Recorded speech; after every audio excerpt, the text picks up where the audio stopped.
And what we know today, at the moment, it's afternoon of Sunday. At this moment, the death toll is more than 600. So I've seen on Twitter mentioned that this is the worst day for Israel, for Jewish people, let's say, since the Holocaust. And this sounds like an exaggeration, but think about it this way. The most lethal war for Israel was its war of independence. And in that war, it lost something like 6,000, a bit more than 6,000 people.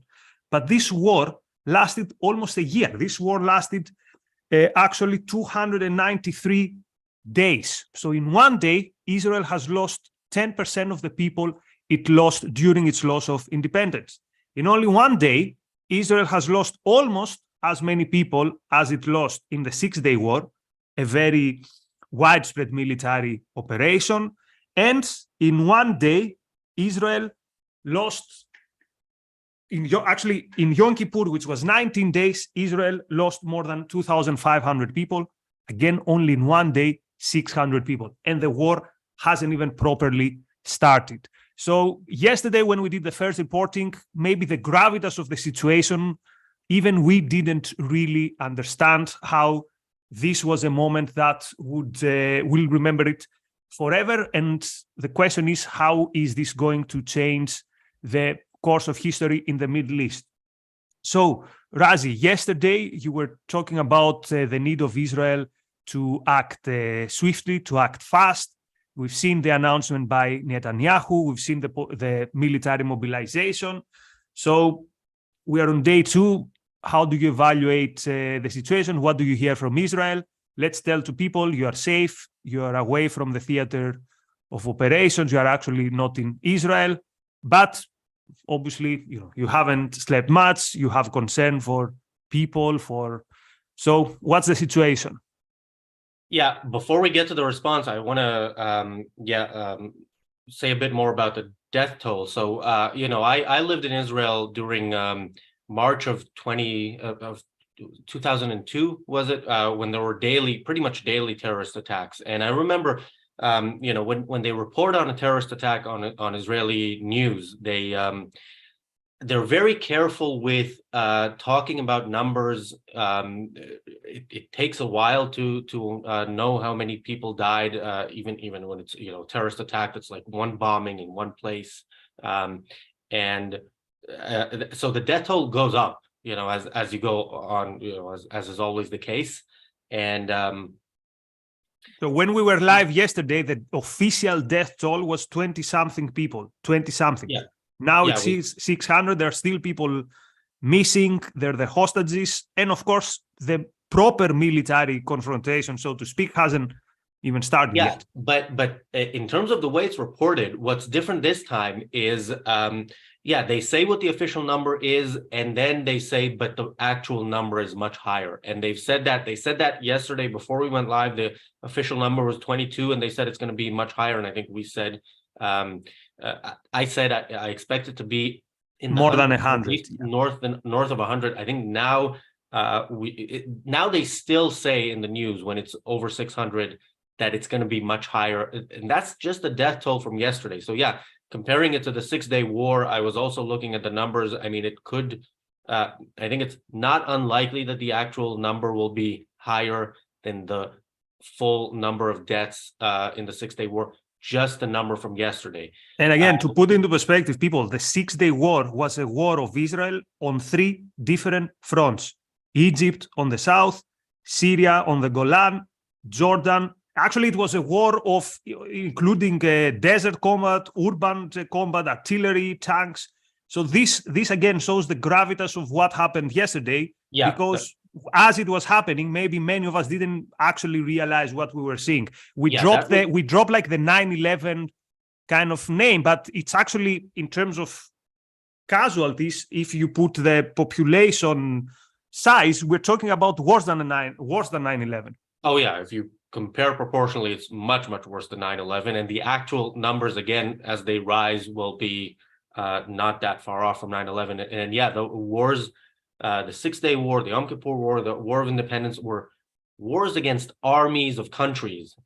This is a war against an organization that I think the fact that it still exists, maybe shows, if we're going to be generous towards the Israeli government and governments of past, which I don't think we should be, they weren't taken seriously as a military force. They were taken as, some people who fire homemade rockets from their vans or whatever. And this is obviously a well-planned attack. So Hamas released videos of the initial attack. I don't know if this was seen, how much this was seen worldwide, but our audience can find this, I'm sure, of how they attacked with drones, the points where Israel looks across the border, and then they fired rockets at the same time, and then they had paragliders, and then they had so this was all planned for a long time. I remember saying, how it's weird that Israel doesn't do anything about the tunnels. I always thought an attack like this would come, and it would come from the tunnels. This came from the ground. 9/11 was a moment where America could and should have been a wake-up call for America to say, okay, there are people who hate America, as the saying goes, they hate life and the love of life more than, or they love death more than we love life. And they've shown that then. This has been shown now. This could be a wake-up call for Israel, though Israel doesn't really need a wake-up call, you would think, because the attacks are daily and the attempts are daily. So there is that question now. What is going to be the response? And Nikos, I'm going to go to you to see what you think is going to be the response before I... Yeah, before the response, because we're not military experts, but we are, let's say, students of history. So the more I think about it, the more I think it's more unique than 9/11. 9/11, the unique thing was the quantity. But basically you had terrorists attacking civilians. Okay. Yesterday we had something else. Many people, including good people, saying don't call them militants, call them terrorists. And I heard Don Cargate yesterday in ARI stream saying, no, actually they are militants. And then I thought it's even worse. In Gaza, Hamas is the official authority. They had elections, they won the elections. So yesterday you had the equivalent of something like a state, or that's how they want to call themselves, supported openly by other states, doing attacks that are not even terrorism. They are doing attacks that I don't think I've seen them as like warfare since, when should we say? This is like the Visigoths, the barbarians. So what was the tactic? The tactic was, we enter your territory, we kill, we don't care about capturing strategic heights, capturing material. We care about, we're gonna kill your civilians, we're going to abduct children, elders, and we're going to abduct your women, kill them. There are rumors about rapes. I don't want to engage the thought. But this is how savages, barbarians, this is how hordes used to act. This used to be pre-medieval warfare. So it's worse than terrorism because, again, it's something which it's in a form that you would see only in Games of Thrones type of stuff, and it's perpetrated by an official authority. It's not perpetrated by an Al-Qaeda. It's perpetrated by the group which is the supposed authority in Gaza, the group which has the support of states, definitely of Iran, perhaps also of other states. So again, what we saw yesterday, I don't think we realize how it's something historical, which is something that we've never, ever seen before. Maybe we've seen it from ISIS. Maybe ISIS did such atrocities. But again, ISIS was a death cult. It was a band of, I don't know how we want to call them. Yesterday, what's happened is by the people who should be the discussants when it comes to Palestine having a state. These are the people who we are told we should sit on the table with them, Or when it comes to Gaza, we should say apologies for the blockade. Sorry for having trouble to import the stuff you want from Iran or who knows where else, from Syria. We should have more respect to you. So the more I think about it, the more I think that yesterday is a day that will stay down in history in more ways than we could imagine yesterday.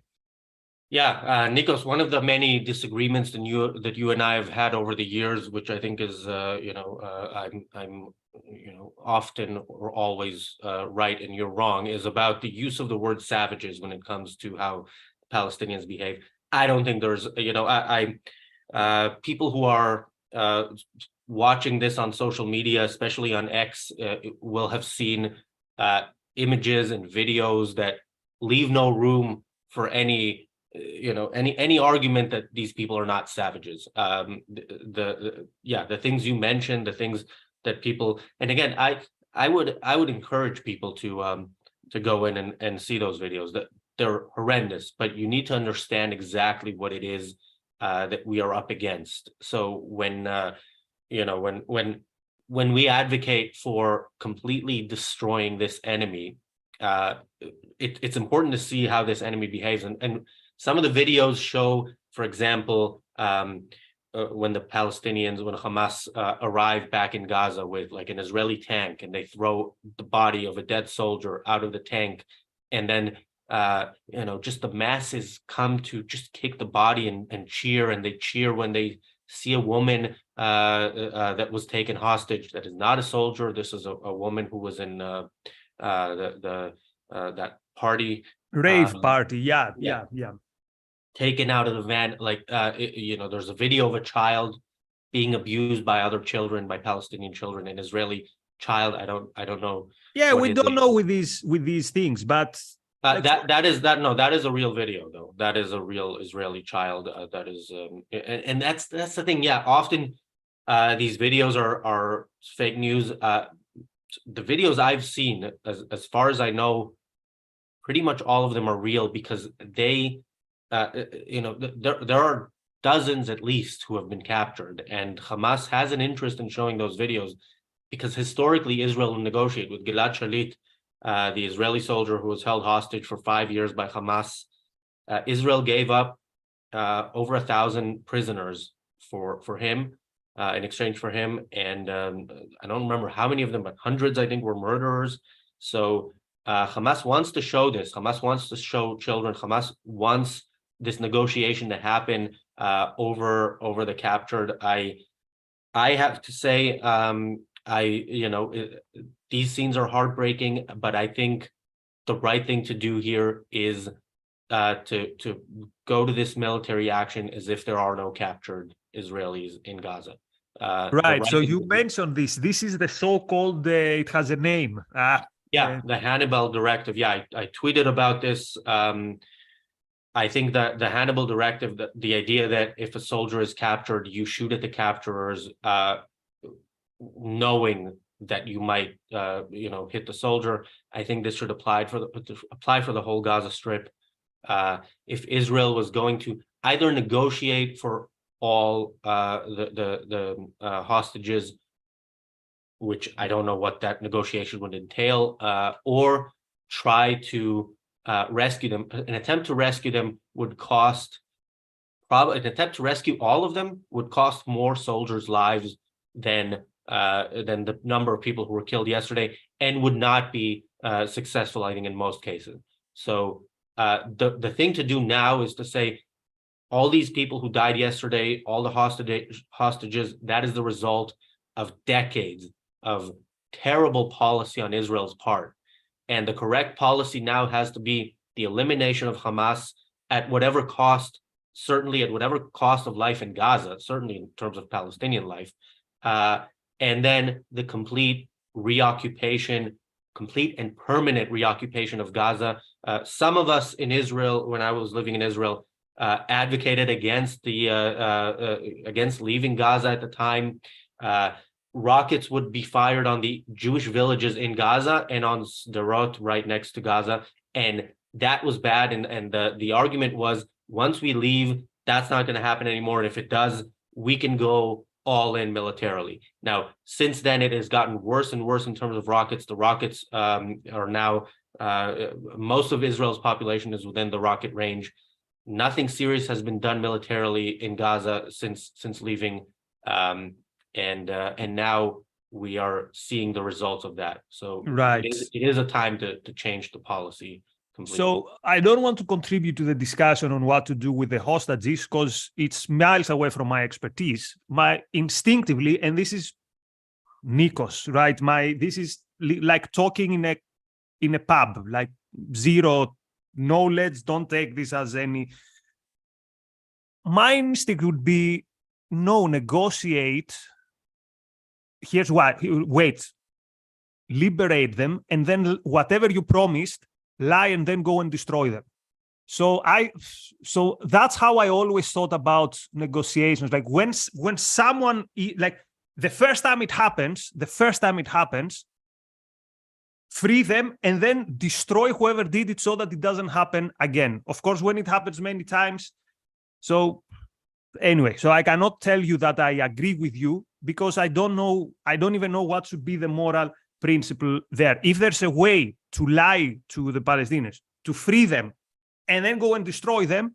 But anyway, this is like we are not offering. I would agree with you if I thought this was possible. So with Gilad Shalit, they know that this is a possibility. So they make whatever they kind of try to protect themselves against that.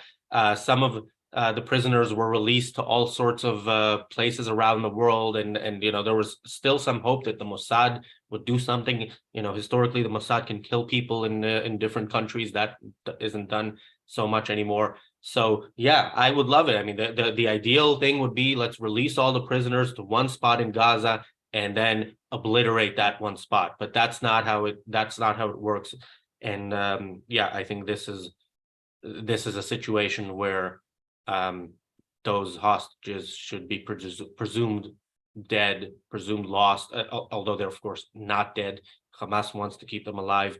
They should be presumed lost, and then if there's any possibility of actually rescuing any of them, then great. But no, I haven't got something to contribute to that, so I'll move to somewhere where I could contribute something. So I saw a very interesting tweet yesterday by Konstantin Kisin from Trigonometry. He said, today has been very helpful for working out who is who. So yesterday for me was the most, quote, red-pilling day. So I started leaving the left, let's say in 2012. Yesterday and today, I've learned more things about what is in the soul of many on the left than I have in the 13 previous, I'm not even good in maths, the 11 previous years. So I could cut slack to many people in terms of understanding the issue in Palestine. I had the wrong views, what I now consider wrong views, because I didn't know history. I didn't know what was happening. But yesterday we saw it live. Like yesterday, there is no point where you can make a misjudgment, where you can say, I didn't know, I didn't see. And here's my point. I doubt that these people even care about the Palestinians. All the people who went on social media supporting Hamas, from individuals to political organizations, the Greek Communist Party officially took a position supporting, saying now is even more the time to support the Palestinians. I claim that these people couldn't care less about the Palestinians. And here's why. If you care about the Palestinians and you see the people who are ruling Palestinians operating like barbarians, raping, desecrating, committing all sorts of everything that goes against the honor of how you do warfare, everything. You abduct children, you see these things, you should know that if they treat their enemies like that, this is how they're going to treat dissidents, for example. Okay, you don't care about the average Palestinian. This is how they're going to treat dissidents. This is how they're going to treat groups that they don't favor. What are the groups that Sharia law Islamists don't appreciate? You think for yourself. think about women, think about LGBT. So you see this treatment of these barbarians, you should immediately think, oh my God, if I love the Palestinians, the first thing I'd want to do is keep them out of the way of these barbarians. And yet, in that moment, what you do is you say, let's leave all our differences aside. I'm with Hamas. This tells me you couldn't care less about the Palestinians. So for me, in one day, yesterday, I learned more. I came to more realizations that I came in the last 11 years combined. So for me, that was the biggest lesson from yesterday. There almost no one cares about the Palestinians. And actually, let me tell you, I care about the Palestinians, about the average individual Palestinian who wants to live a decent life. I care more than all the lefts combined, because all the lefts who these days support Hamas combined, because these people combined couldn't care less about the Palestinians. They don't care a single iota about the Palestinians. So this was my big lesson from yesterday, Razi. What was your big lesson from the last 24 hours? I'm glad you finally see the soul of the left for what it is. It's not all the left is right. Actually, I saw many people, to my surprise, who were like, okay, we can't justify this. But also I saw many people who they saw who they really are. It's what Konstantin Kisin said yesterday. Yesterday we found out who is who. Yeah, and I saw some of that as well. And in tragedy like this, if that is some sort of silver lining, great. I have to say, when you say caring about the Palestinians, of course, the so-called pro-Palestinian crowd has always been an anti-Israel crowd and not pro-Palestinian. Now, I'm with you on any Palestinian who wants to live a good life. Their enemy is Hamas, of course, and not Israel. I seriously question how many such people actually exist in Gaza. When you see the images of a body being thrown out and the mob is just there jumping. Now, it could be that it's a Hamas mob that knew. Yeah, there's a selection bias there. Like, I'm just saying. Maybe I think the Palestinian people, by and large, are living by their values when something like this happens. This is the value of the culture. These are the values of the culture in those territories. And anybody who actually loves life is the exception to the rule and is very much against their culture. So there are innocent civilians in every such place, and those are first and foremost the children. But beyond that, I don't know. I think one thing Netanyahu said yesterday in his speech, and by the way, I want to say something about that speech as well. But one thing he said is he encouraged Palestinians who are innocent to leave, which I would think they would have done so a long time ago. That you would not want to live in a place controlled by Hamas. And there are ways to leave. Unlike what you hear from the left, there are ways to leave. You can leave to Egypt. You can leave. You can become a collaborator. Wait. You don't go from Gaza to Egypt in the way we go from France to Belgium, or even no. But if your life depends on it, then you find a way, and it's not impossible. It's not like leaving North Korea. So it's not like leaving North Korea. It's true. But one last thing on this, and then you'll tell about Netanyahu, and we wrap up. In a country where you don't have free speech, you don't have a civil society, you don't have free elections, it's very difficult to know what percentage of the population is for which values. I'm not saying that, obviously, Gaza there's like a majority. Actually, anything I would say would be arbitrary. So I just won't say anything. I will say it's impossible to know. It looks like Hamas has enough support to be the ruling force, or they terrorize the people enough to be the ruling force without much dispute in Gaza. I leave it on that because that's the only thing I can say. With you can leave, you can try to start an uprising. Again, I am not. You're gonna be dragged at the back of a car, as we've seen them doing with quote unquote collaborators or anyone who they don't like. By the way, the things they did to Israelis. We've seen them doing this to other Arabs, to other Palestinians, to people we don't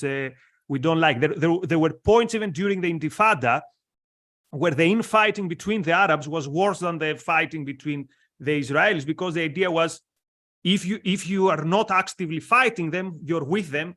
So we've seen, and that was not even Hamas, that was the PLO terrorizing other Palestinians. So your options when you live in a place like that is, attempt to remove the regime and risk a near certain death, or live a life not worth living, or try to escape.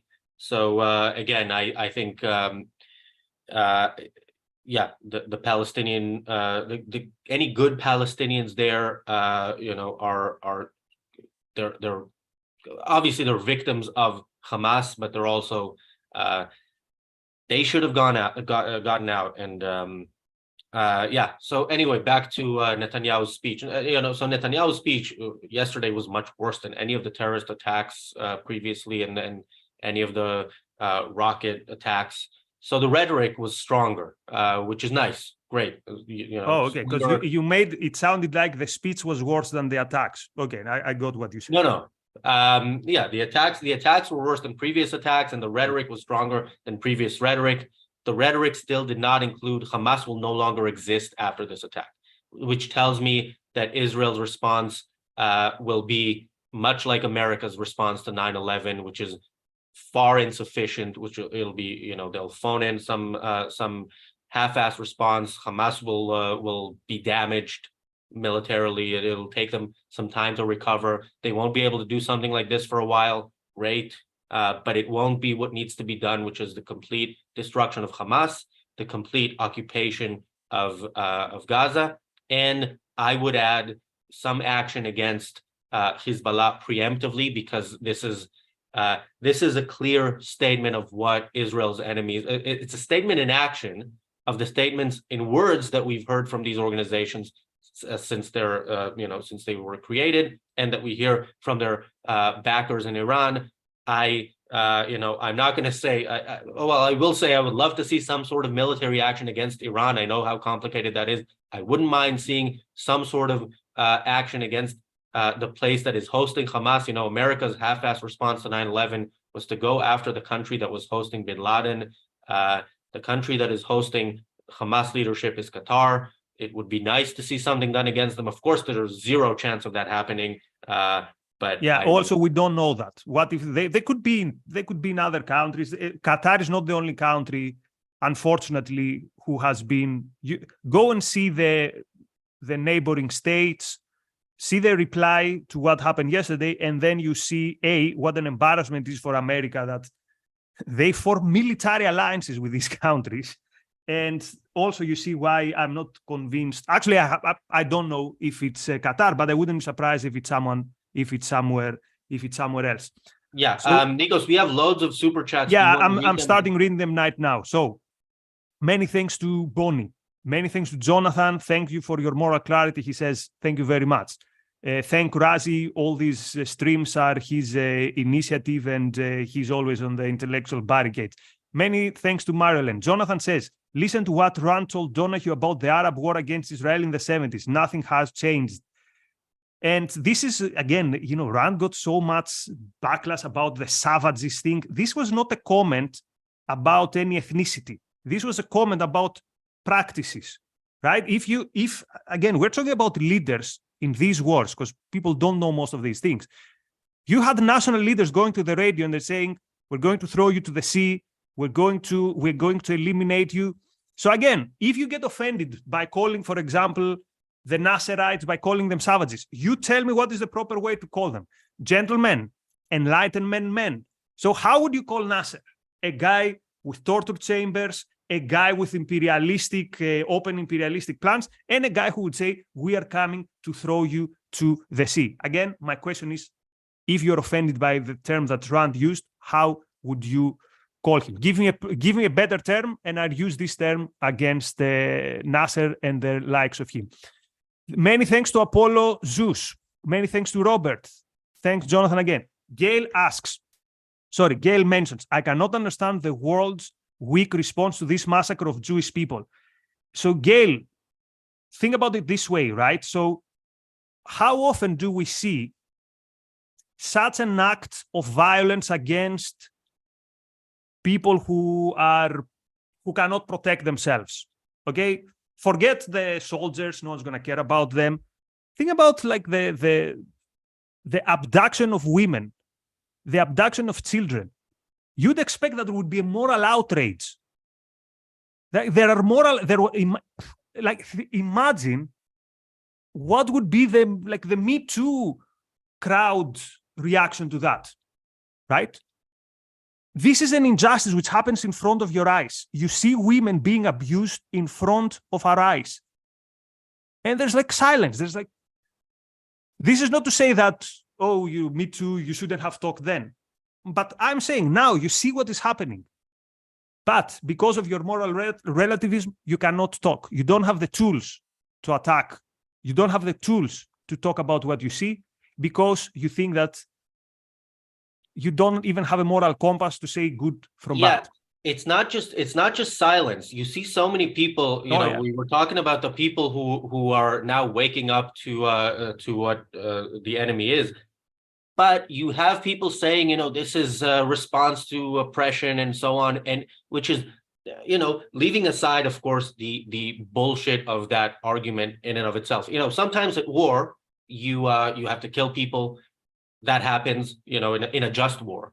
In what war do you actually, abuse women, parade their naked bodies, throw a body on the ground and have people cheering, go, face to face? You might kill, elderly people and children, but you don't stand face to face. You don't go into their homes and shoot them point blank in the head.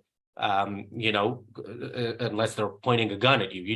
This is not something that civilized people do, even though civilized people at war do kill people. So to say this is, and again, this shows what the left, much of the left in the West is, when they say this is freedom fighters, this is a response to the occupation. This is what we're dealing with when it comes to some political movements in the West. Well, for example, go and see the Amnesty International. There's one tweet, and on the tweet, the first thing they say is we condemn. The first thing they condemn is the retaliation to Gaza, not the barbarian hordes. Okay, many thanks to Mark for your generous contribution. Jonathan says, remember when Peikoff talked about the Iranian hostage crisis? He said, if we didn't retaliate immediately, we would feel it for decades. I think that was Rand, by the way. Right? That was Rand. The hostage crisis, early 80s. Yeah, that was probably Rand. Peikoff also had this famous TV clip about Iran. He got so much bad press about it. Iran is literally congratulating the attackers. So Bonnie asks, any reliable news about any action Israel's taking? The answer is no, but this is not necessarily something bad. When the 6-day war started, the Egyptians figured out it started when the airplanes were 100 meters and starting shooting at them. So the fact that we don't know what is happening, I think this is how it should be in a way. If everyone knew what Israel is going to do, I don't want to hear about it. I don't want to hear about it in advance. I don't want to hear the rhetoric. I want to see it. Show me the images, rather than tell me what the targets are, so that the people in those targets can move. Okay. Many thanks to Wes. We have many generous contributions today. We appreciate that you appreciate that we try to do, and we don't just show up and start talking. We try to offer good value. So we're glad you appreciate it. Jonathan says, in honor of the Israeli Defense Forces, wishing them safety. And how difficult it is for many people in the US to think about it. I know people whose themselves, their families, family members are called to action. They imagine, like, you live your life as you live it today, and tomorrow you're with a gun heading towards the borders in a war that promises to be whatever such a war promises to be. I mean, it's difficult even to consider that. AOC, Frank says, AOC wants a ceasefire, aka Israel surrender. So people who talk about ceasefire means let Hamas continue doing this. Next time, let them try again. the funniest is not the ceasefire, the funniest is the compromise thing. So here's how I see compromise. Hamas says, we need to throw the Jews to the sea. Israel says no, and they somehow need to meet in the middle. What's the middle? We need to throw half of the Jews in the sea? Anyway, Matthew, many thanks for your contribution, Matthew. What if Egypt, with Israeli consent, took back Gaza Strips and pacified it? Current Egyptian leadership, Al-Sisi, seems very anti the terrorist. Here's a guilty secret. No one wants these territories. Do you think if you told Jordan, hey, you're gonna get the West Bank? Actually, we're giving you the West Bank as a gift in a box. Do you think Jordan's gonna take it? Do you know what was the Black September? Not the terrorist group that attacked Munich. So one of the worst incidents in the history of the Palestinian movement was the Jordanian government actually kicking them out. And when I say kicking them out, PLO had their base in Jordan. So the king kicked them out via using his army. He was literally like bombarding them. And I don't want to say it funny, but the ironic moment was when you had Palestinian fighters reaching the borders of Israel and say, let us in, we surrender, let us in, to save themselves from the Jordanians. Then they went to Lebanon, and you know what also happened to the Lebanese society. So don't expect that the Arab society is there. Just if you tell them, hey, here, you can have Gaza, and now Hamas is your problem, don't accept that they will accept them. And also, last thing, Razi, have you heard any other refugee case where some people are refugees for 5-6 decades? Ask yourselves, why are they refugees still? Because they're pawns, and because they don't want to, some of these governments don't want to assimilate them, particularly the militants. Another point on Egypt is I don't trust dictatorships, period. So Egypt is a friendly dictatorship, but I would not trust them with being on the Israeli border where Gaza is now. I think Israel should take over the Gaza Strip, and this experiment, this nearly 20-year experiment of giving it to terrorists, hoping they will become peaceful because we give it to them, or giving it to a dictatorship. I don't trust that. I would say to Assisi, if you want here, take the take the innocent civilians, so-called, in Gaza, and keep them, which I'm sure he will jump on that offer, as you mentioned, as others have. The approach to the Palestinian cause, the so-called Palestinian cause, is a great excuse to hate Israel. But when you see the way the Arab countries actually engage with the Palestinians, you see that is not the truth. And the fact that now, again, I would not sign so-called peace deals with any dictatorship, but the fact that so many Arab countries, or not that many, but a few Arab countries now, including some of Israel's biggest enemies, are now talking to Israel about peace deals, including Saudi Arabia, with complete disregard for the Palestinians, tells you something. Nobody wants them, and they know what they're doing. Again, Google Black September 1970, and you see how the F is Israel oppressing Palestinians as marionettes. So here's the thing: there's a number of rightful grievances by the Palestinians, and actually Landjourno elaborates on them in his book What Justice Demands. But Gaza, I don't think is one of the rightful grievances, because what happened in 2005 is that Israel moved every last Jew out of Gaza. Some people were literally kicked out of their houses and told the Palestinians, okay, deal with it, now this is yours. Did they build a Hong Kong there? No, they built something like, I don't know how to call it, like something that looks like a state, but it's basically a militant jihadists expanded base. So yes, there are many Palestinians suffering, particularly in Gaza. They only have Hamas to blame. Robert, with another generous contribution, thank you to Robert, says, You want a nationalist response in the name of the Nasirs, my Syrian relatives and ancestors. I hereby declare that Israel is not just a rightful state in the Levant, it is the most rightful state. If you think what a state means, it means that the rights of the citizens are respected, then there's no question which is the most rightful state there. Again, if someone has a disagreement, you point to me which is the state in the area which respects individual rights more than Israel.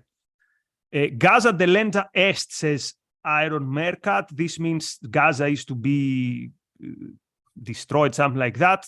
I'm not sure that this is what is going to happen. And anyway, I don't want to play armchair general, so I'll just say we'll see. I'll say armchair general. I'll play armchair general, and I'll say yes. I hope that happens, but I don't think it will. I don't hope that Gaza is destroyed. I hope Hamas is destroyed. Again, I don't see the one as necessarily the same. I don't see if you have a way of doing that. So again, it's not just Hamas that needs to be destroyed. It's the possibility of this ever happening again. I mean, that's what a wake-up call means. You don't just say, okay, we're going to retaliate. We're going to, you killed 600 of ours, we'll kill 600 of yours. No, you need to, first of all, a response needs to be disproportional, I think, to be just in this case. But it also needs to completely change the way, in this case, the way the Middle East is. It needs to be so that this never happens again. It needs to be so that, as in the past, you would think twice before attacking Israel, which of course countries don't. And I think one of, we talked about this earlier before the show, there were something like 5 stabbing attacks or attempted attacks in Israel yesterday. There was also a terrorist attack in Egypt where an Egyptian cop killed 2 Israeli tourists. So, this served as encouragement for the Palestinians or for any terrorist who wants to kill Jews. And it will continue to serve as an encouragement until there is a response that is fitting. So I hope that comes, and I hope it comes soon. And many thanks to our many super chatters, and we also have more viewers today than usual. I want to encourage anybody who thinks this content is valuable and would help people, at least see a different perspective on this, to share it, or at the very least like it, and that helps with the algorithm.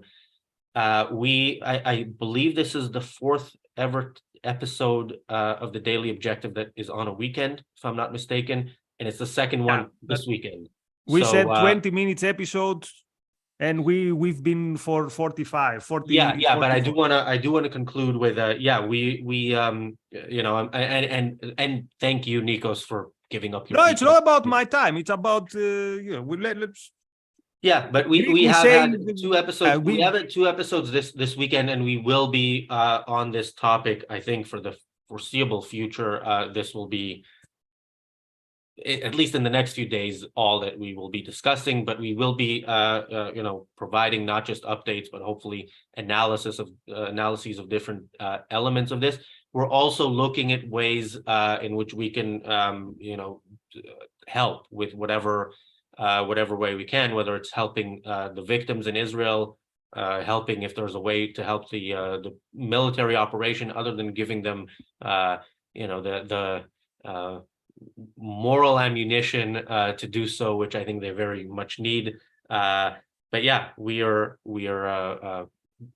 will be on this, and we will be updating you on anything that we know you can do to help. Good. And again, kudos to Razi. He hasn't slept much the last 48 hours. For him, is 50 million times more personal than for us who haven't got. It's not our country. It's not our beloved ones over there. So thank you, Razi, for doing this. Okay, that was it for today. Thanks to all of you. Thanks to our viewers, our super chatters. See you soon. Bye-bye.